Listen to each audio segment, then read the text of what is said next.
Det har stået på i rigtig mange år, og på et tidspunkt så kørte man efter bølgerne. Altså hvis det var i Vorupør, så tog man dertil, eller hvis det var i Hanstholm, det var godt, så gjorde man det.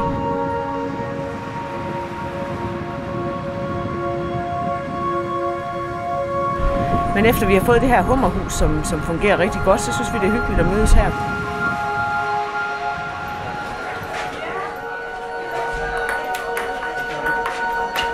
Vi er i Klitmøller, Cold Hawaii, ude i hummerhuset, det som NASA bruger som deres klublokaler.